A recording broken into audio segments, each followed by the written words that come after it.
Before I get started, I would love to give a special shout out to all of my new followers on Twitter, on SoundCloud, iHeartRadio, and WordPress. Special shout out to those who follow me on vidme.com. And I also give a special shout out to everyone that supported me financially on my videos. I really thank you guys for that. And I just wanted to take the time out to say that to you. Now, I just want to speak briefly on the Mothership connection.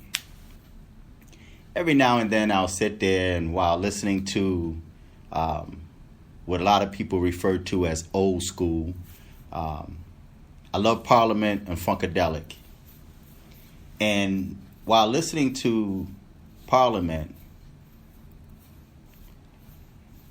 I'm listening to the lyrics and a lot of things they say. And this is just not, reserved for Parliament and Funkadelic. This is also other groups and artists that came up through the 70s and whatnot.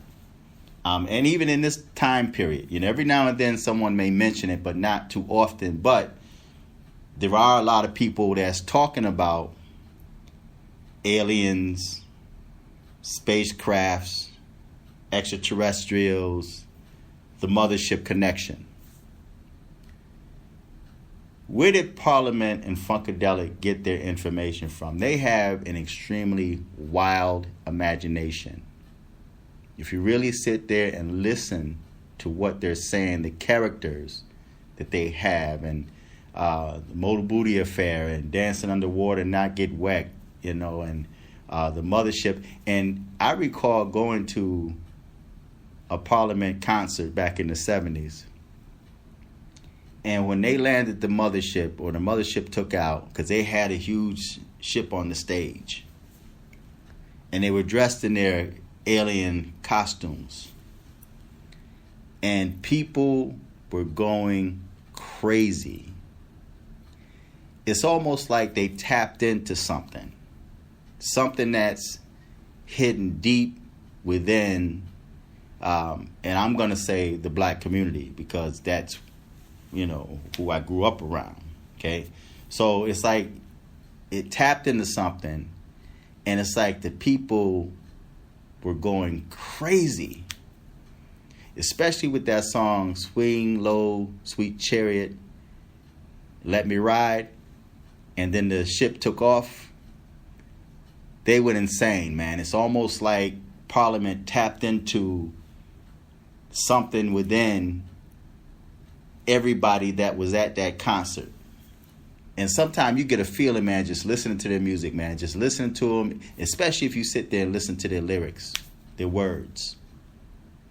So how real is the Mothership? Because throughout generations upon generations, you hear more and more people, not just within the black community, but just in general, overall.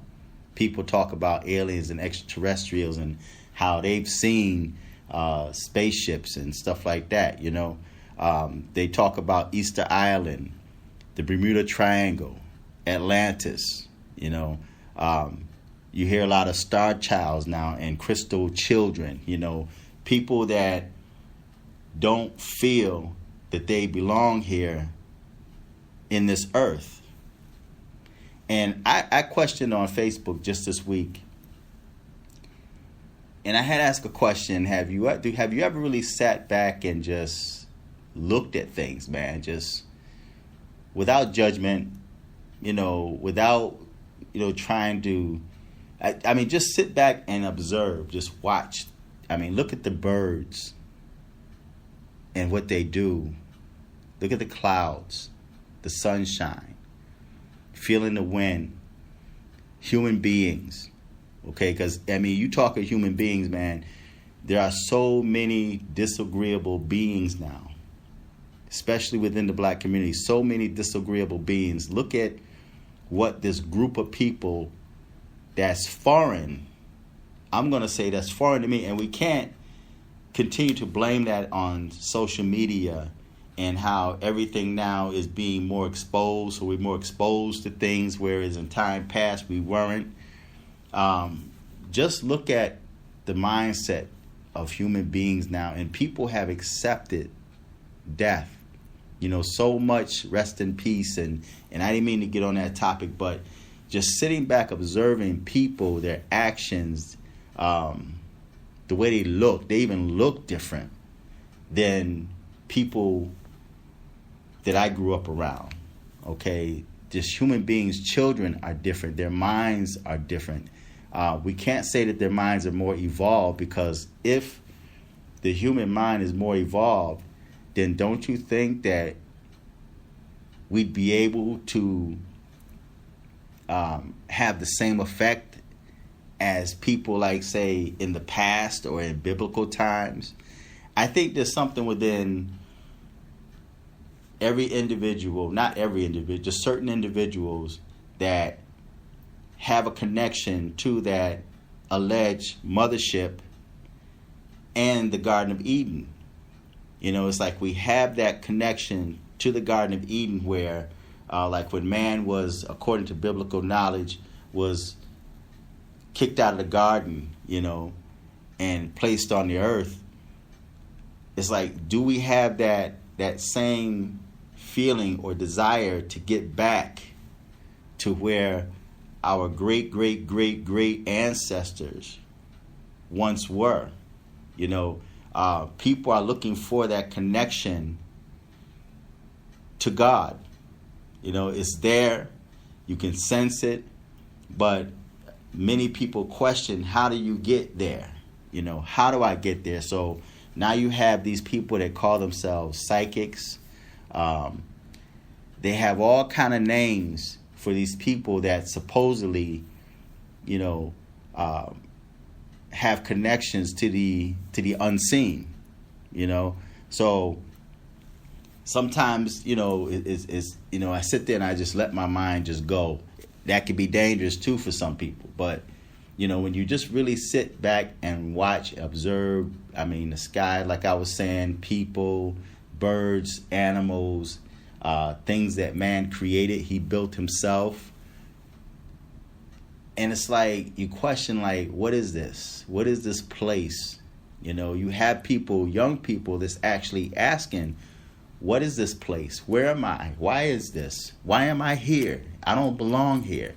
There are so many people, especially young people, that have that feeling like, I do not belong here. It was like they didn't ask to come here. And we're not talking about them being born through a woman, okay? So where were they before they were actually implanted in their mom's womb? Where was that soul, okay? And did that soul come here against its will? Because you have so many people that's questioning, like, it's almost like something that's taken possession of a physical body and it's saying, like, where am I?